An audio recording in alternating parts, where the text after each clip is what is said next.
Olá, minha gente. Pessoal, eu novamente aqui para continuar batendo na mesma tecla. Tenho visto muitas postagens da extrema-direita católica que insiste numa cantinela sobre a lógica que eles querem impor a todas as pessoas para que o seu modo de catolicismo seja o único modo.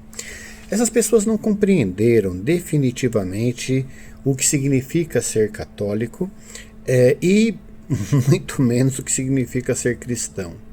Porque existe uma questão aí que o próprio nome católico, na sua origem, que vem lá do latim, antes disso do grego, que vai estar trabalhando algo muito simples, né? Podemos chamar até de simples. É que, por ser católico, eu já disse várias vezes, significa ser universal. A origem da palavra católico é de todos.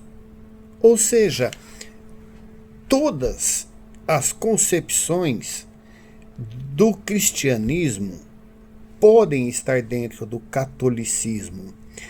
E essa questão é uma questão muito séria e muito delicada, porque ela traz uma questão que nos remete a um processo muito importante de compreender o último mandato de Jesus Cristo, o último mandado de Jesus Cristo.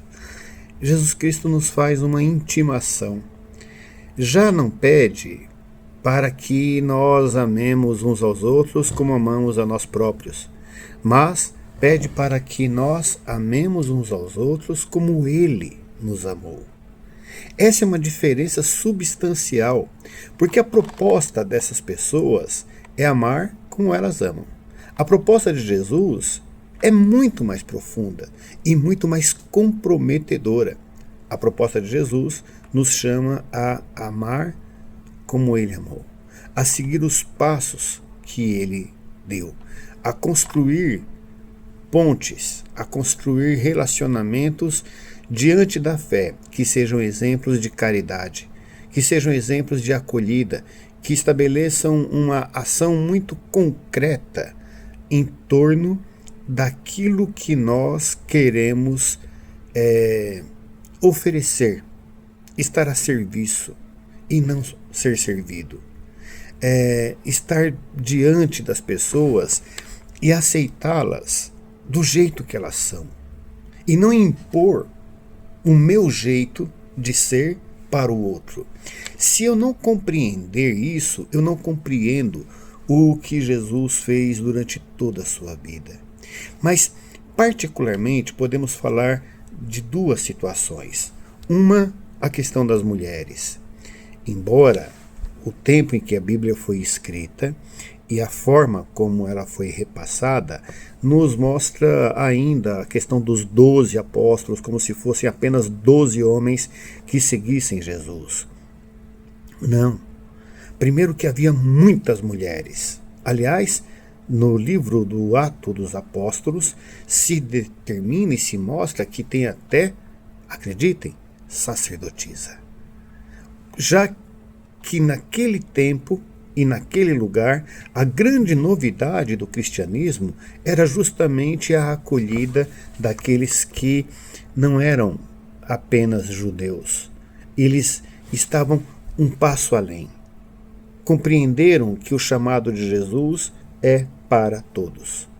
As comunidades que Paulo vai fundando no decorrer da sua caminhada é uma demonstração muito clara da compreensão que os primeiros cristãos tiveram, porque vivenciaram de forma muito próxima aquela realidade que Jesus vivia, de que era necessário chamar a todos e todas. E aí chama dentro de suas realidades. Claro que é chamado também a uma transformação de vida, mas a transformação de vida não é para respeitar uma lógica fechada, é para se abrir a questões que eram necessárias serem acolhidas. Então essa é a primeira questão. As mulheres têm um papel fundamental. E essa igreja, tida conservadora, ela esquece desse valor fundamental da construção da presença das mulheres como pilares da construção do cristianismo.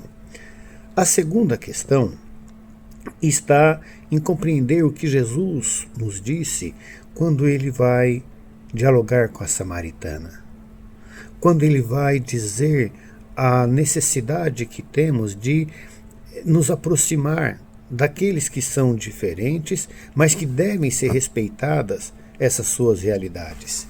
E vejam, essa mulher que quis dar água para Jesus saiu compreendendo o que Jesus havia dito a ela.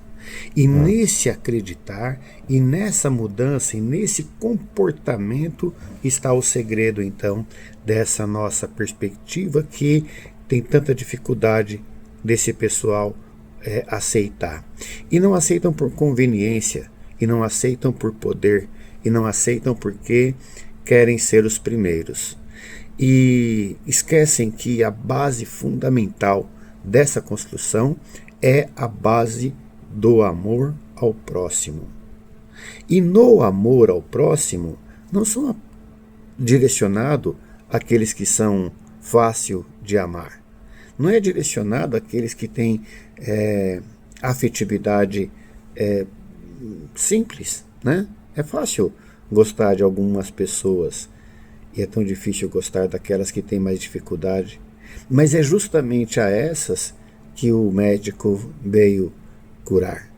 Afinal de contas, aqueles que já são sãos não precisam de cura. Diante disso, nós precisamos ter então muito claro a responsabilidade que nós temos diante dessa lógica, diante dessa ação, diante desse projeto tão importante que é entender o chamado que Jesus Cristo nos traz e nos remete para que juntos possamos construir um mundo melhor. Que, aliás, essa é uma terceira questão que vamos deixar para um próximo bate-papo. Afinal de contas, ser cristão serve para quê? Qual é o chamado? Qual é a razão pela qual nós devemos estar a serviço de tudo isso que nós estamos aqui falando? Vamos dialogar? Um abraço. Até a próxima.